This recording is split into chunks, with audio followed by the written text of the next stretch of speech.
Welcome to the Noka News Network, the news no one cares about. I'm Ricky French. That's Dan Colley. Dan Colley has a fresh haircut. Yeah. He's really getting into the theme song. Feels good, doesn't it, Dan? Oh, I'm so happy. What do we got coming up here today, Dan? Oh, in the first segment, we're going to be talking about Peepsi. Spirit Airlines' open door policy, a cookie caper, and wiped out shipping container shortage. Yes. Mm-hmm. We got metal news coming up this segment, too. Oh, well, yeah, there's always that.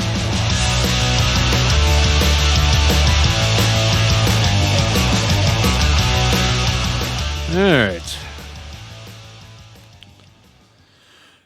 Ooh, that was a nice fade down. I like that. Yeah, that one, you know. Did that one feel good? It did. It's been a long time since I had such a fade, such a nice fade. Your haircuts are not really a fade. No, this is what is referred to as a disconnected undercut. Okay. I was told so. Sounds like a medical condition. Well, I had that cleared up with some pills. They were green. They were green. That's a detail people usually don't share about medications. Well, when the doctor goes, we're going to put you on these pills, I said, what color are they? He goes, green. I said, I'll take them. That sounds delicious. But I'm not taking them damn yellow ones. Well, Ricky? I got bad news for you. Well, okay. I can take it. I'm a grown boy. There's a shipping container shortage, which, normally you would just think, I don't have to worry about that. I don't ship things in large containers. No. But here's the thing about it that you haven't considered. It might lead to yet another toilet paper shortage. Oh, shit. Yes, exactly. That's terrible. Yeah. Well. This is out of somewhere. It doesn't matter where. It's a worldwide catastrophe. It actually doesn't say. Otherwise, I would have mentioned. It's in Brazil. Does this have to do with the Suez Canal ship that is wedged in the middle? No, I don't think it has anything to do with that. How about the Panama Canal? Because I think that's where it really actually was. No, it was the Suez. Was it the Suez? Yeah. I got something right? Yeah. Sorry. All right, well. Go ahead, Rick. The world's largest producer of wood pulp, which I wish that was a title that I could say was mine, but it isn't. The world's largest producer of wood pulp needed to make toilet paper is now warning that the demand for shipping containers could delay shipments to producers. As the container crisis continues, the Brazil-based company is finding it harder to secure shipping containers to transport wood pulp. Yes, hence shortage. The company's chief executive officer, Walter Schalke, said that if the issue worsens, a worldwide toilet paper shortage could be inevitable. Start subscribing to the newspaper again or something. I guess it's time to get that makeshift bidet attached to the toilet. Yeah. There's a garden hose and a couple of fittings. The company has already had to push back shipments originally scheduled for March into April. I was thinking more of a power washer. That might get dangerous. Well, but you can build that nozzle so you can really get down in there. The outlet Bloomberg News, speaking of outlets, is the outlet that they're referring to here. Oh, okay. Reports that the worldwide shipping crisis, which has been going on for months, stems from increased demand from China. The shortage has trickled down through the global economy, already impacting supplies of other products, including coffee and cheese. Oh, okay. Well, I like coffee and cheese.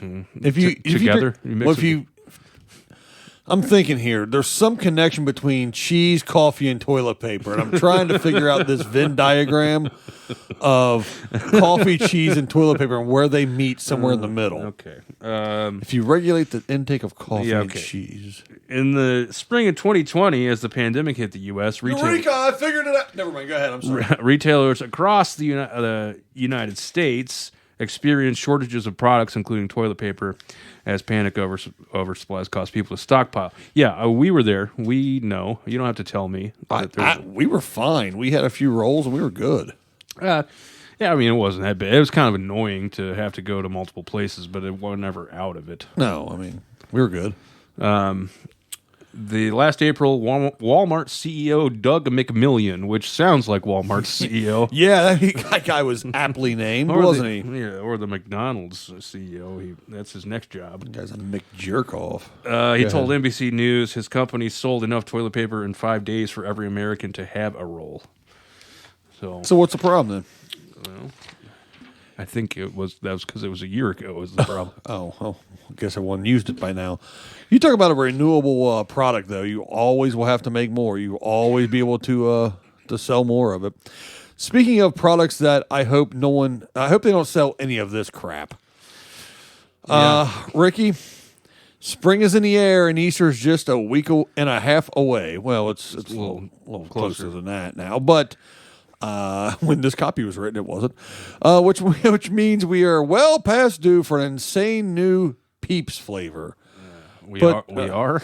That's what this copy says. Peeps. That's what I always look forward to. New Peeps. I thought there was only one flavor of Peeps. Terrible. Yeah, right. All right. Exactly. This year they're making a splash in soda form in the most this is witty writing. In the most unlikely collaboration since Ed Sheeran and Andrea Bocelli. Okay. Peeps have partnered. I don't like the fact that Ed Sheeran got mentioned on our show. I might cut this out, as a matter of fact. I can't. I'm trying to think of a worse singer that I would mention on the show.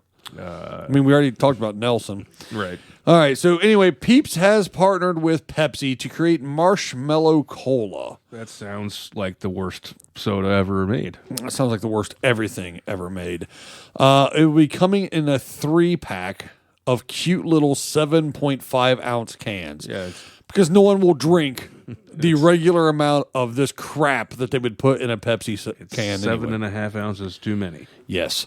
Sadly, these won't be available on grocery store shelves this year, but fans can enter the sweepstakes to win some by hashtag hanging with my peeps on their social media photos. So not only is the candy terrible, so is their marketing department? Yeah. Okay. More specifically, the prompt tells you to share photos enjoying your favorite springtime activities in a safe, quote unquote, socially distant manner.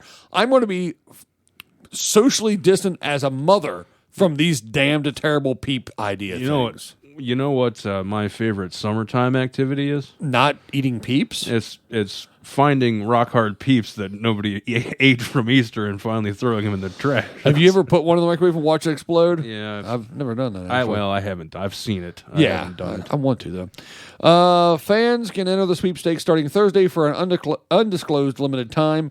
It's unclear how many packs of the god-awful soda will be given out, although they did announce that 10 grand prize winners will receive an epic collector's package of Pepsi X Peeps. Oh, boy. Who in the hell comes up with the worst ideas over? We got people coming up with those ideas, making millions, and we're still working a day job. Yeah. Ricky. What are you going to do? I'm not going to drink that crap. I won't be hashtagging that. Me either. How about this story out of Utah, Dan? A man steals a Little Caesars pizza and breadsticks, and speaking of horrible food choices, led to a high-speed chase. An Orem, Utah man is facing a wide range of charges after police say he stole pizza and breadsticks, which I think if we're going to be technical here, it's really called crazy bread. At Little Caesars, it's not breadsticks. Well, they're hot and ready. He just thought that he was just there to help him out and grab them. Sure is some crazy bread. He threatened to slit the throat of the manager. Holy shit! Okay, now here we go. Yeah. See, you always bury the lead when it comes to stealing food items. Yeah, I know. Then he led police on a high-speed chase. According to police statements, 30-year-old Richard Pratt Heilbut ordered food at the Little Caesars at 74 South State Street in Salt Lake City. That doesn't matter. But anyway, and became angry that he had to wait because the store was very busy. You crazy Mormons. After a few minutes, he walked behind the counter, grabbed 2 pepperoni pizzas and 2 orders of crazy bread. They keep calling them breadsticks, but I know what they're actually called. Were they with cheese or without cheese, though, Ricky? Because that really makes a difference. And he left the store saying, "I'm helping myself." So essentially, he's got charges against him that range anywhere from like $10 to $12 in value. Here's where it got kind of serious. The cashier told the manager, who confronted him outside the store in the parking lot, about the food he took. And the cashier locked herself in the bathroom and called 911. Then this guy starts yelling at the manager, "F you, bitch. F you." And he called her the C word, which is not nice. "Shut your MFing mouth or I will slit your effing throat. I will F you up. I will find you and watch you," which I don't know what that means exactly. This guy, he needed like, some crazy bread because he was nuts. Exactly. Like, crazy customers. It seems like that. He's like, yes, I'm a terrible, violent human being, and I also want to throw in I'm kind of a pervert too. I guess is what he was going for. Little Caesars needs to change their target demographic if this is the kind of people they've got coming to their establishment. Well, it kind of is, Dan. That's. So there's 2 more pages of this story, but that's pretty much all you need to know, except that he went on a high-speed chase after the police got called. So all in all, this is the list of charges that he was charged with. Oh, okay. Here we go. Yeah, please. Robbery, which is a second-degree felony. Felony commercial obstruction. So he was keeping them from selling hot and readies, so that's a felony. That's a hero.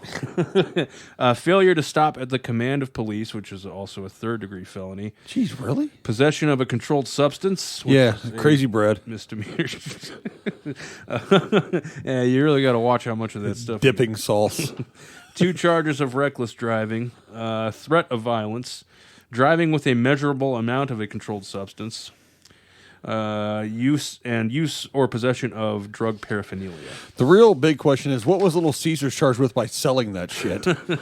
Well, sometimes justice is not served, man. They get away with it. That guy was not just crazy. That guy was probably metal as hell.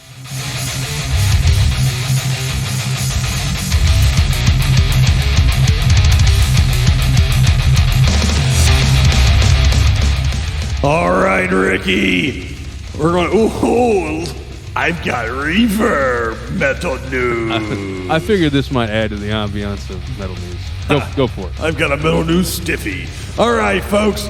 We got mice in cabinets, mice in the streets, thousands and thousands of mice in the barn. Pooing so much it takes. I can't do this, Ricky. I wasn't expecting you to say pooing. I wasn't expecting it until I read it. They're pooing. It takes so much it can take up to 6 hours to clean up their waste, Ricky. These are scenes from Queensland and New South Wales and Australia, where an out-of-control mouse infestation is making life miserable for farmers, grocers, and other citizens of the eastern Australian states. This is...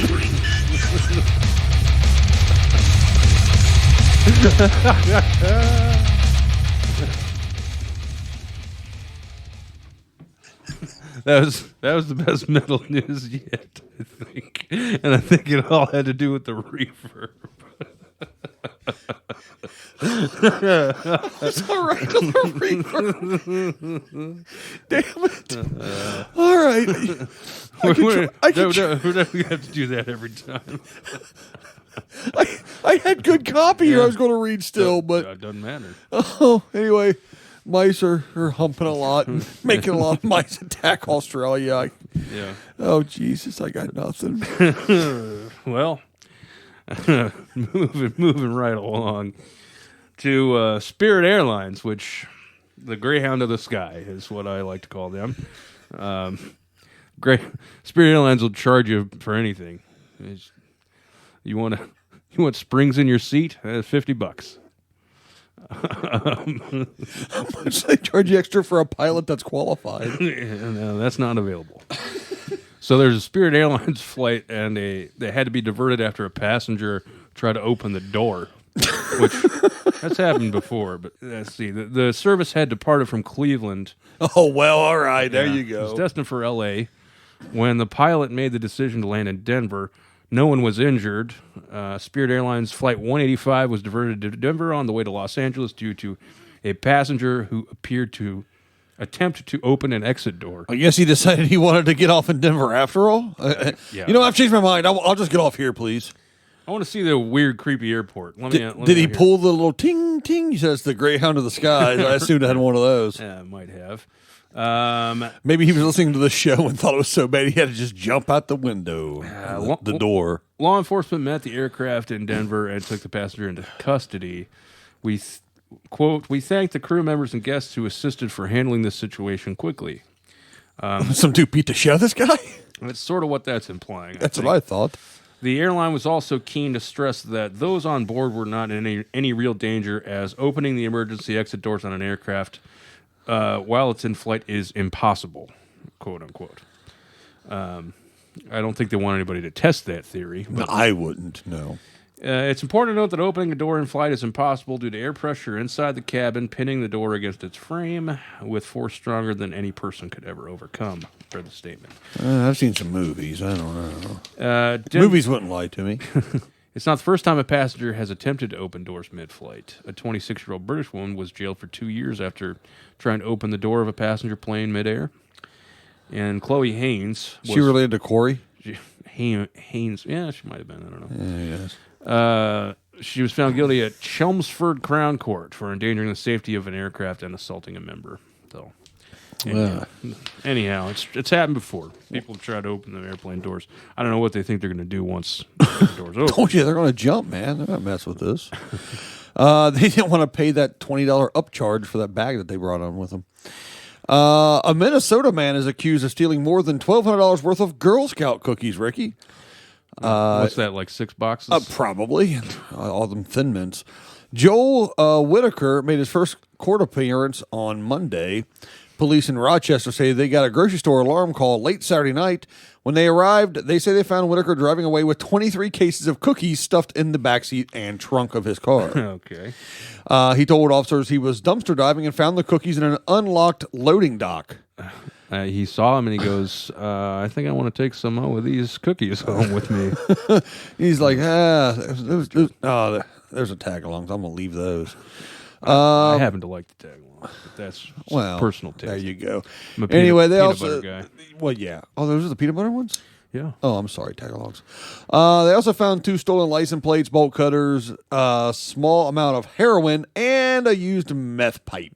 So, A used meth pipe. there you go. What's happening in segment 2 today, Danimal? We have the Great Puses debate. That sounds... By the way, Ricky writes most of these titles here. Spicy names. We're going to do the Florida Man Tailgate Edition, and I Have a Dream, but not a skeleton? Noka News Network, the news no one cares about.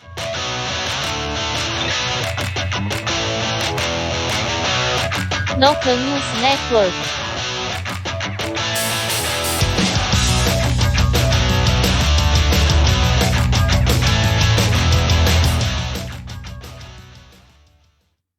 Ricky, do you remember when you were a kid and you'd go to the video store?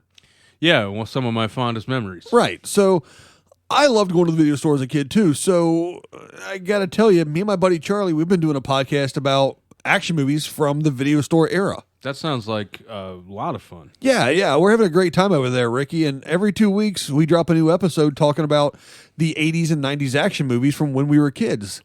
What's that podcast called, Dan? It's Give Me Back My Action Movies, the podcast. And you can find it on your podcatchers every 2 weeks, along with joining the conversation in the Facebook group at Give Me Back My Action Movies. Just search us on Facebook. We're right there. And we've had a lot of fun so far doing it. What movies have you discussed so far? We've done Delta Force, we've done The Running Man, and Bloodsport. Nice. Yeah, so we were having a good time over there. Everyone join in the conversation, listen to the podcast at Give Me Back My Action Movies on Facebook, and get to the chopper. Dan, you look like you could use a t-shirt. What's wrong with the one I'm wearing? Well, the only thing wrong with it is it doesn't have the Noka News Network logo on it. Well, yeah, that's true. We have those. They're available at nokanews.store. Well, where would I? Wait a minute. Is that the store that's online? Yeah. Yep. That's the home for all the Noka News merch that one would ever need or want? Yeah, it's on the internet. It's nokanews.store. There's hoodies, the T-shirts like I mentioned, these coffee mugs that are great. Well, okay. Face masks. If I had all this stuff, how would I carry it around? I'm glad you asked, Dan. Well, that's what I do, Rick.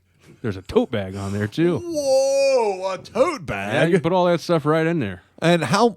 And I just go to nokanewsstore.com? Nope. Nokanews.store. No, nokanews.store. Yep.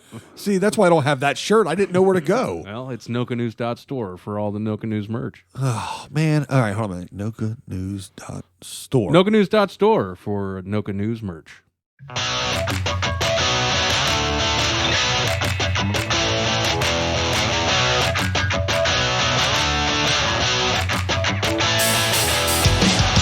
Welcome back.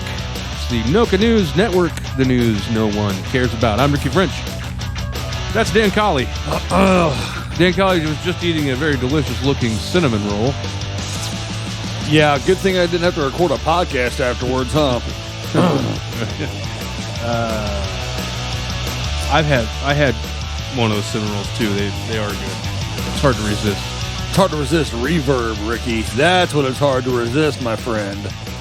You know, I tried. I really tried to get through that bit. Well, whatever. We're moving on. I peed myself a little. All right, so this story is out of... so a little behind the curtain here, folks. We record... The network is in Ohio.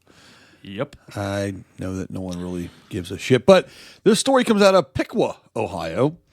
So I went to a Pizza Hut in Piqua, Ohio one time, Dan. Did you have pepperoni pizza in a Piqua?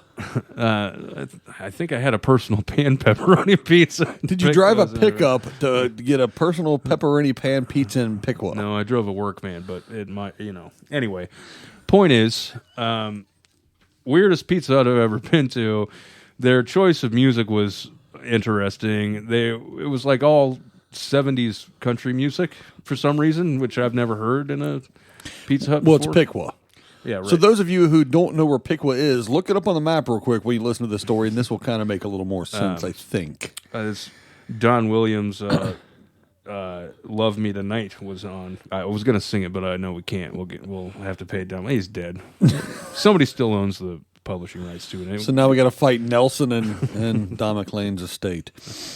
All right, so in Piqua, Haley Widener, she was walking down the road and she stumbled onto something just a bit out of place in Ohio. A shark's head, Ricky. Oh, shark's head. She blames the weather and the water for putting her in the place to make them a most unusual discovery. She says, I decided I would come down to the river and just see why that voice? I just picking one. It's not very accurate to Piqua, Ohio. It No, should be more like... I decided I'd come to the river and see just how high it was. Yeah, exactly. Yeah. But her afternoon walk through Miami County's Groveside Park near Piqua turned really strange really quickly as she walked off the trail to check out the river. Don't walk off the trail. She noticed something that did not smell or look right. It was that Pizza Hut that... She goes, so I was making my way down here, she says. I just looked at it and walked past, and then I double took because there it was. I'm like, oh, somebody's messing with me. They got me good.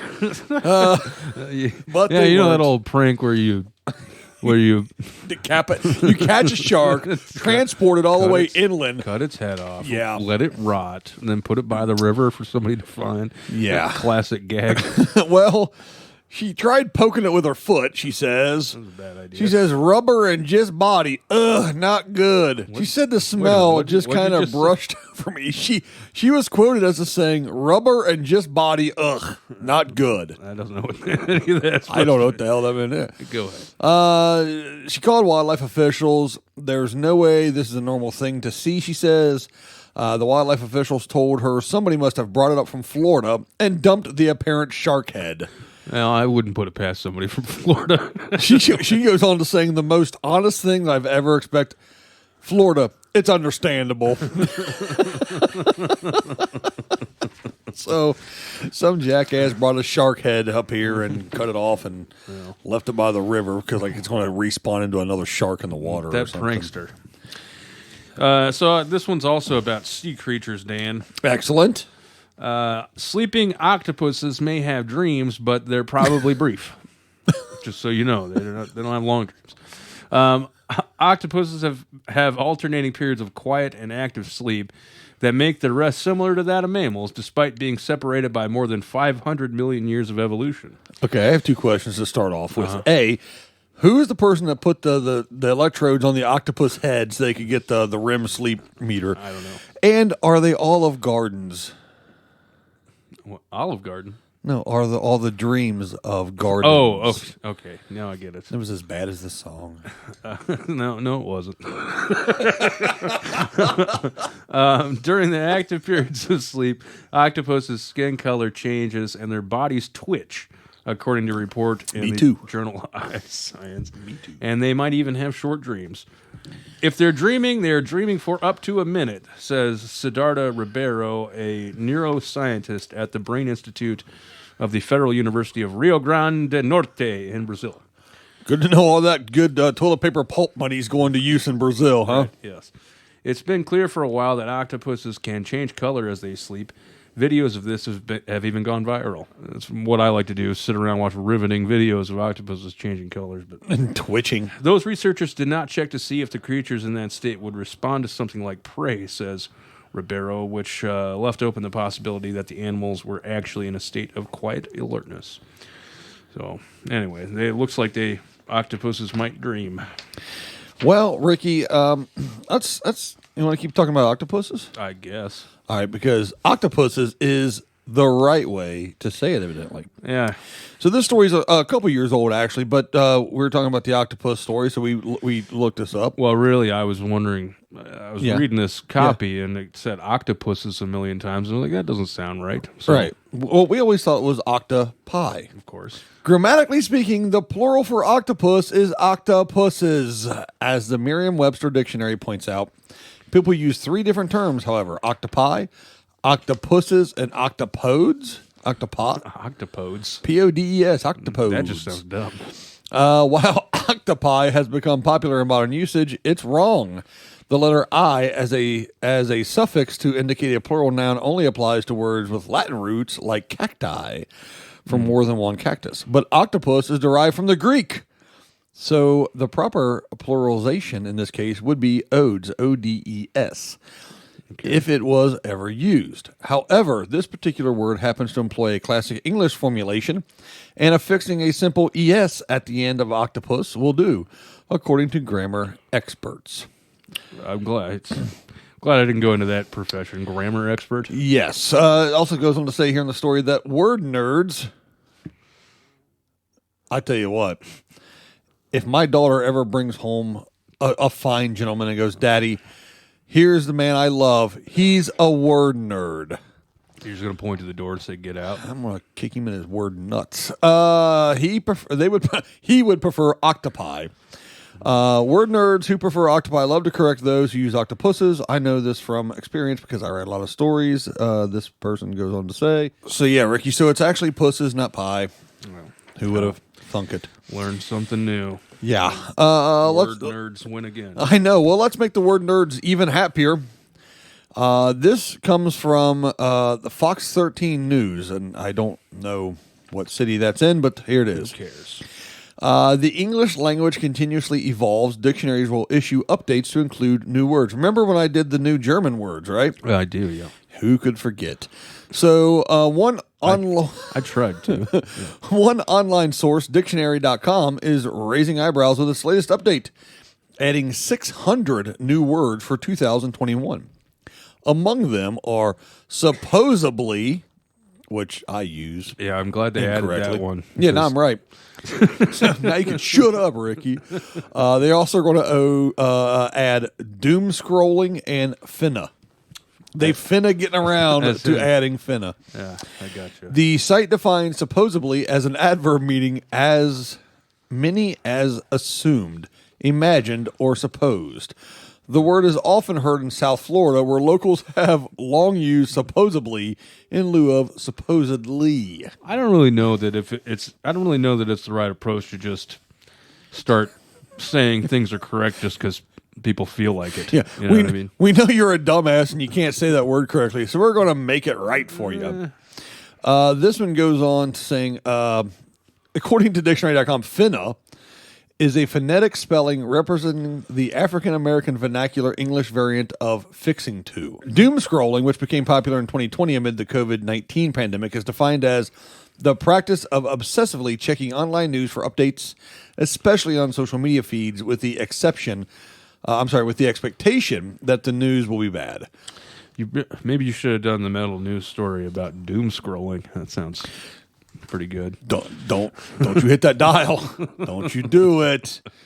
Doom scrolling. Damn it, that reverb beats me every time. Anyway, they also put on there things like hybrid learning and elbow bump and some other new words. So all right. Everyone can just not speak good word language, and you can be in the dictionary eventually anyway. All right. Let's move on. Please. Let's move on. This apparently parents are naming their children after herbs and spices a lot more. What are they, Colonel Sanders? I don't know. And this story was written by a woman named Caroline Baloney, so she doesn't really have a lot of room to talk about this, but anyhow. She had it rough as a kid. It's unclear how babies might feel about the herbs and spices that also bear their names. American parents famously draw baby name inspiration from a variety of sources, including edible ones. Over the years, fruit and vegetable names such as apple and kale have appeared in the popularity charts. Nobody names their kid Apple. Now, Gwyneth Paltrow didn't she? I think so. I don't know. I honestly think that's who that couldn't. was. I don't know. I don't know. Maybe Snack Pack, I could understand. Spices and... Come over here, Kale. Come take the trash out. I've known somebody named Kale. Spices and herbs are also finding new life in the form of baby names.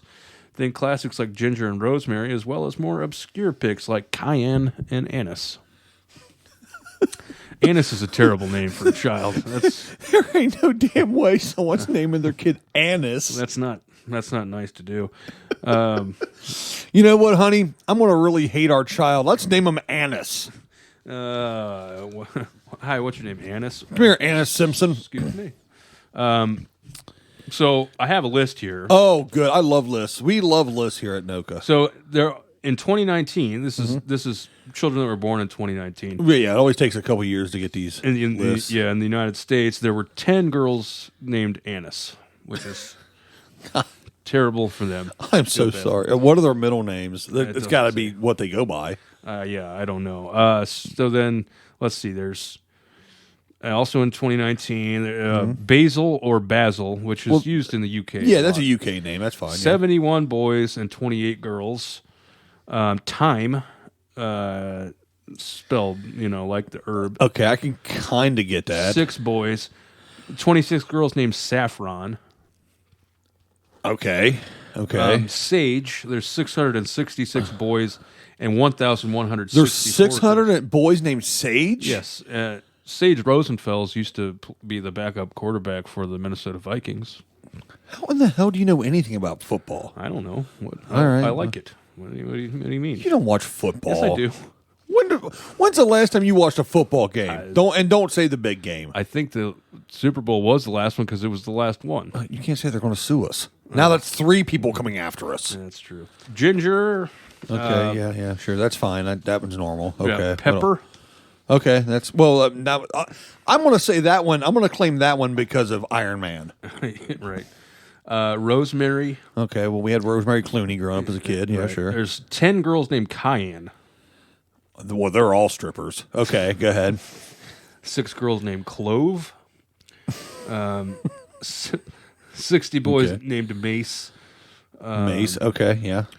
12 boys named Curry. There's a rapper named Mace. There is. I don't think there's a rapper named Curry though. No, there's Mark Curry. Yeah. Well, hanging with Mr. Cooper.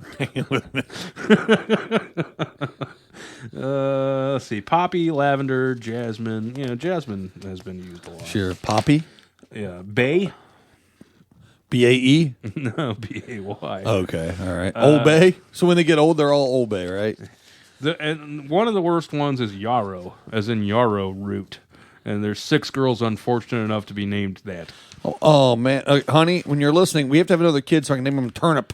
I want to name my kids after root vegetables from now on. I ran out of Harrison Ford characters, so I got to switch it up now. All right, so... That's ridiculous. How many of those ridiculous named people are in Florida, Ricky? Probably a fair number. I didn't have that information, but... That's what I'm thinking. So this story comes out of Florida, and it's also football related, sort of. Well, yeah. And it has some hometown ties, doesn't it? Yeah, it does. Yeah. So this story, the first line of the story is Florida beats Ohio State again, but not in the national championship game. This time it's on Florida's roadways. So apparently whoever wrote this thing is really milking that time in 2007 when Urban Meyer was at Florida, and so was Tebow. Some real ticked off intern lost a bet on the playground years ago. Sure, they beat Ohio State in the last time they played them in the national championship game, but then Florida went on to suck every single year since. So, come on, Miami, get off our backs. Anyway, let's see here. I was a little personally offended. See, I watch football, Dan. Oh, well, there you go. Deputies with the Marion County, this is Marion County, Florida, not Marion County, Ohio. Deputies with the Marion County Sheriff's... lovely Marion County, Ohio. Yep. Deputies with the Marion County Sheriff's Office chased a man at the wheel of an RV through Central Florida, and the RV had a gigantic Ohio State Buckeyes logo on it. The big Blocko? Yeah. Yeah. The man driving... Let's see. The chase wound through paved roads and also on dirt roads. I'm glad they included that bit of information for me. Eventually, the driver stopped on the side of the road and bailed. The deputy quickly caught up with him, took him into custody. Tyler Dagenhart, 37, now faces multiple charges, including fleeing a law enforcement officer, driving with a suspended license, and resisting an officer without violence. All right. So, and then this story also says, for background, Florida left Ohio State in the dust, 41-14 in the 2007 BCS National Championship game. Yeah, so that's what I'm saying. Yeah. Somebody's got a hard-on still for one game. It was like 14 years ago. That person's ridiculous. Ricky, let's get out of here and go to segment 3, come back. That's always that home run ball anyway, right? That's that deep post pattern all the way down the seam, right, Ricky? Yep. Mr. Joe Football over there. Hit the button, Lombardi. Nova News Network.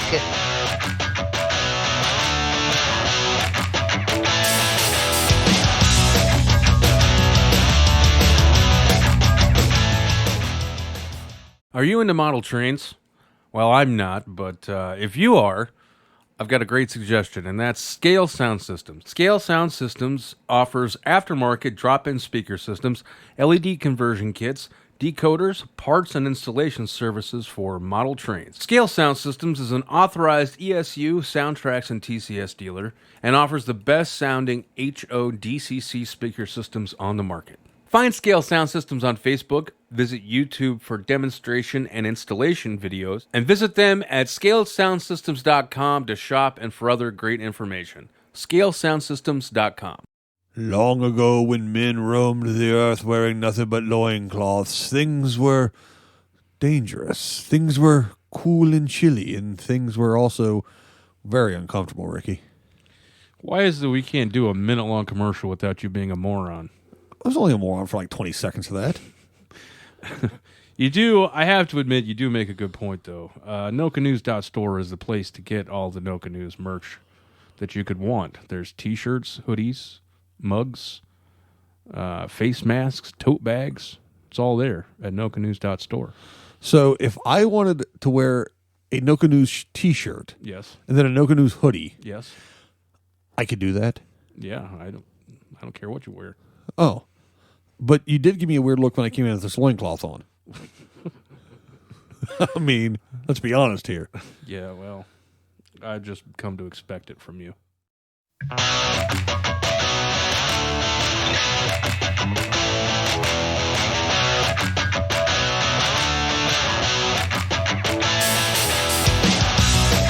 Welcome back to Milk and News Network. News no one cares about. I'm Ricky French. Dan Colley is dancing in a chair yet again tonight. I'm feeling good, Rick. Feeling real good here with this fresh haircut. Except the one backside, these hairs in the back, they just keep falling to the opposite direction. Like they don't want nothing to do with the rest of my hair. I don't blame him. Yeah, I know. I knew we're in the third segment because my water is getting low in my mug. Yes, it's the last segment of this week's show. We're going to start in Bedford County, Tennessee, in this segment. Lovely area, Bedford County, Tennessee. Probably. Let's see. A 23-year-old woman is being accused of assaulting her girlfriend after an argument over chicken nuggets. That sounds right. And then she bit a Bedford County deputy who took her to jail. An arrest warrant alleges. Did she dip the deputy in any type of Sweet sauce? and sour, I think it was. Okay. Makes sense. Lillian Barnett was booked into the Bedford County jail last week. You know, I had chicken nuggets today before we started recording. Oh, you bastard.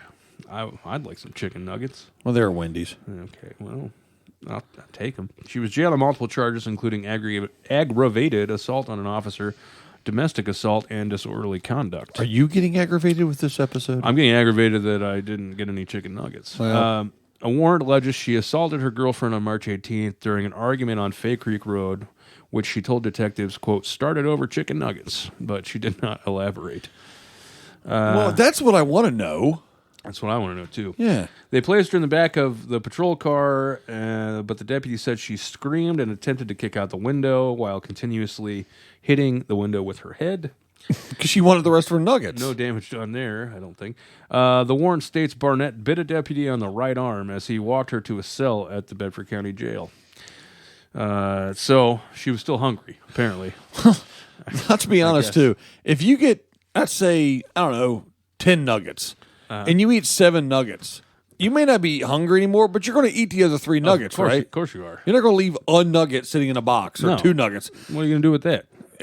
Throw them? It'll just be, what are you going to warm it up later and have Yeah, now I'm just going to warm up my nugget later. a very disappointing one nugget I experience? want my nugget. Who the hell eats a nugget? No one, Dan. Stupid story. The story didn't have anything to do with that. You just got... I had nugget flashbacks about a nugget situation when I was a younger man. A French monastery in the heart of Burgundy launched an emergency online sale Friday to get. Okay, why does a monastery have internet access? Aren't they supposed to be like monks? Supposed to be chill? They don't have internet and stuff, right? They're like Amish except Catholic, right? And no kung fu. They're like Amish except Catholic. Right. I guess. All right, so they started an emergency online sale Friday to get rid of thousands of its prized artisanal cheeses, which are languishing in cellars as COVID-19 keeps buyers away. You got to get that monk cheese. You got to get that artisan monk cheese that's languishing in the cellars. When I read that languishing in the cellars part, I could think of was like Leonardo DiCaprio in the Man in the Iron Mask movie. You ever see that one? Yeah. Yeah, he was languishing. The Cité, I assume that's how it's pronounced, Abbey, just south of Dijon, birthplace of this, I'm not even going to try to say that word, Catholic order. Also birthplace of Grey Poupon, I think. Also birthplace of this great commercial. Why do you always give me the stories with hard words? Like No, that's not how it works, Dan. I give you stories that have the same kinds of words as mine, except I know how to read them and you don't. That's the difference. That's why you don't get any chicken nuggets, you bastard. To make fun of my reading skills. All right, so they usually sell their raw milk semi-soft discs only to restaurants or visitors who make the trek to its on-site shop.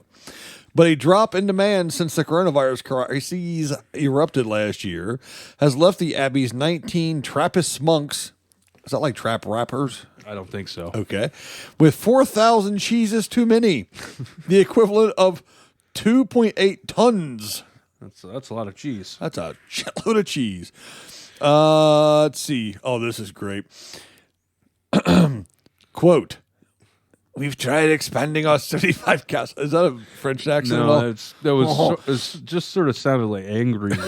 Irish, or in other words, Scottish. Okay, here we go. We have tried explaining to our 35 cows that they need to produce less milk, but they don't. Okay. But they don't seem to have understood. That was a good one. Brother These- Jean-Claude. These monks have a great sense of humor. Brother Jean-Claude said that, for some reason their cows don't understand to quit making so much milk. They said that their sales are down nearly 50%. French restaurants still closed since October 30th as authorities try to curb the third wave of cases. We need to clear out our stock. It's a sin for fans of cheese made by the monks since 1925, which won the silver medal at last year's International Food and Drink Competition in Lyon, a bastion of France's culinary heritage. So basically, guys, if you want some monk cheese, you can go get them. The minimum order is 2 wheels at 23 euros each, plus shipping. Let's see. Let me see if I can tell you where it is. It says Jean-Claude said that they're going to make it with more than 700 kilograms already ordered. But nowhere in the story does it say where you can order the cheese. So me reading that story was just as useless as trying to tell a cow not to make milk. Exactly. Well, there's another story out of France for you. Oh, please. Can you do any better with it over there, Peppy? We'll see. Let's see what you got for me. Let's see. A rarely seen Vincent van Gogh painting fetched $15.4 million at auction. I would not spend that for a Van Gogh. Maybe a Bob Ross. What about a Garfunkel? Maybe. Yeah, it's a stupid reference. The Van Gogh painting put on display this week for the first time in 134 years. It sold for well over the action price at Sotheby's Paris auction on Thursday. The painting, entitled, try this one on, Dan, Impasse de Fleurs et la Moulin et Poivre. Well, I don't even know if you're right or wrong, so how am I supposed to correct you if you did a good job? Which means street scene in Oh, damn it. Victory is mine! Go ahead, Mr. Street scene in Smartass. Montmartre was estimated to fetch between 5.8 and 9.4 million at the auction house's Impressionist and Modern Art sale. The painting was offered up twice in the auction after a problem with Sotheby's online bidding system. Can you imagine spending $15 million? I mean, don't get me wrong. I can't imagine having $15 million. I mean, I get it. It's one of the master's works and stuff like that, and it's quote unquote priceless piece of art and everything else. I get it, but I can't imagine spending $15 million on anything unless it's like, I don't know, a sports team. Right. They're usually a little more expensive than that, I think. I don't know. Ryan Reynolds owns one, so I mean, if Ryan Reynolds can buy one with all that Deadpool money he's got, how can one be more than that? It doesn't have to be a good sports team, Ricky. Let's get into a little paranormal news, Dan. Okay.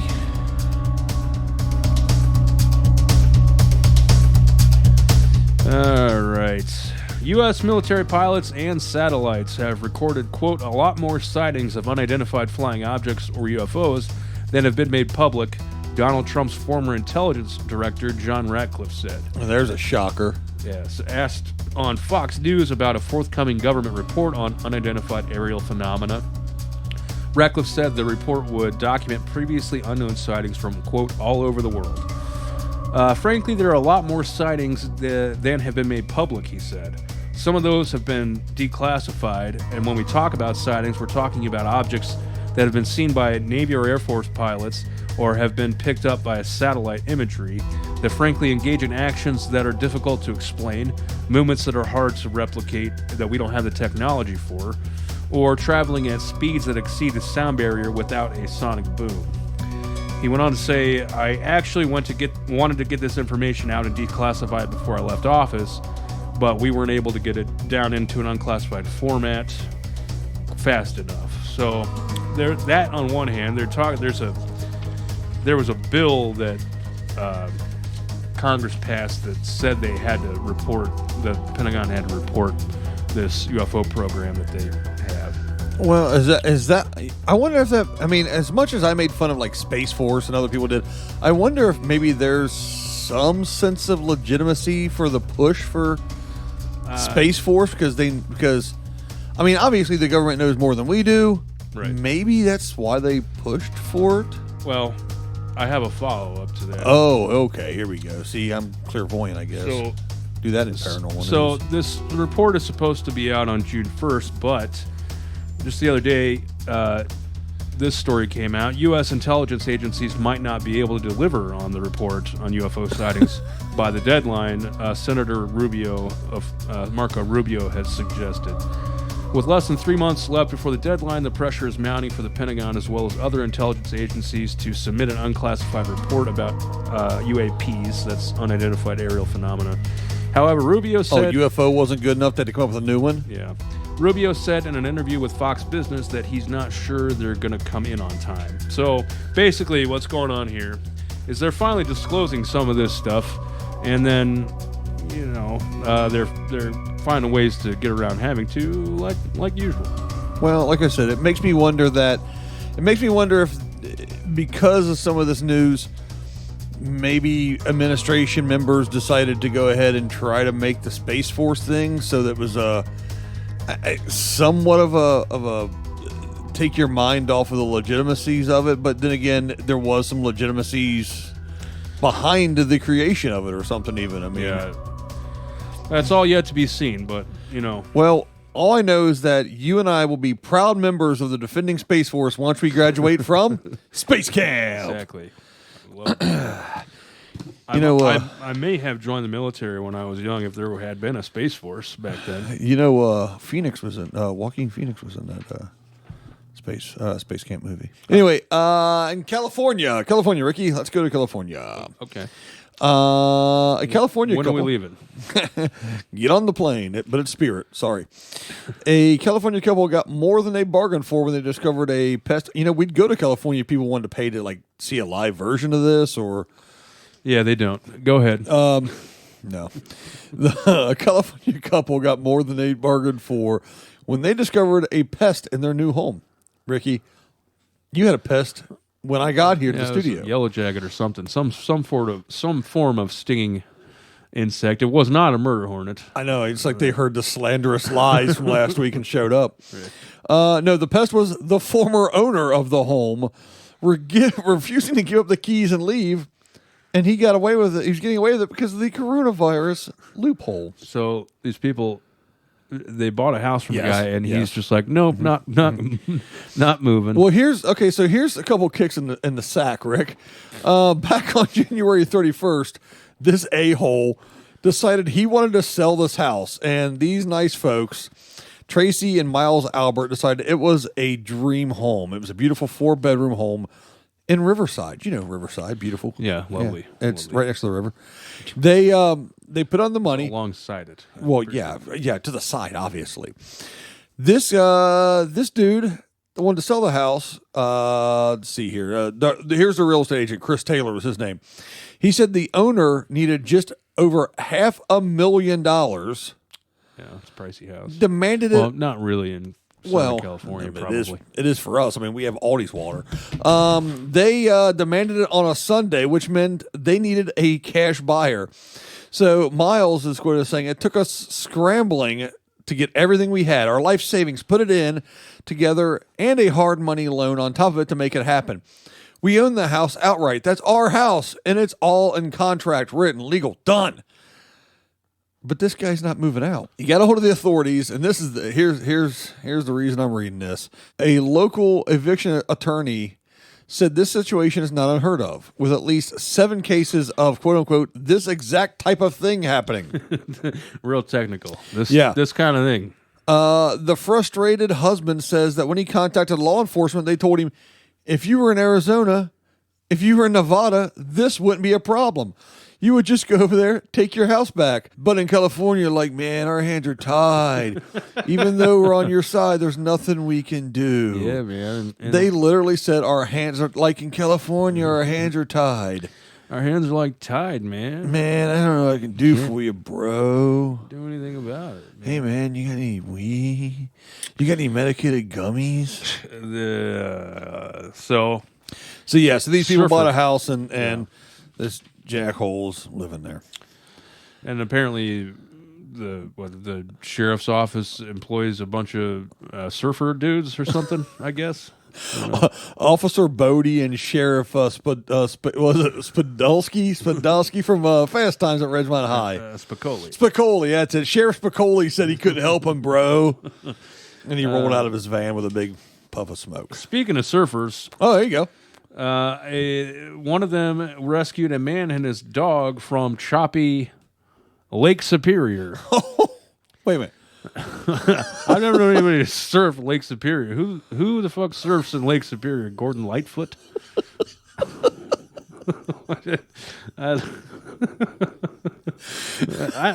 Seriously, I've never heard of anybody surfing. The hell, the most ridiculous the Great thing. Lakes. All right, man. I named my board the Edmund Fitzgerald. It sank. All right, man. And let's round out the episode with some more ridiculousness. All right. Over on Route 46, routes 1 and 9, the median there. Oh, yeah, I know. Yeah, so, right by the George Washington Bridge in Fort Lee. Oh, yeah, okay. Now I know. Well, yeah, now you know. A tractor trailer toting thousands of pounds of bananas tipped over. Okay. Only it wasn't the fruit that spilled; it was the large amount of fuel from the saddle tanks, Ricky. So that doesn't sound very appealing. No, so the highway was closed in both directions. God, sounds like a slippery situation. Jesus. All right, you know what? I'm done with this crap, Ricky.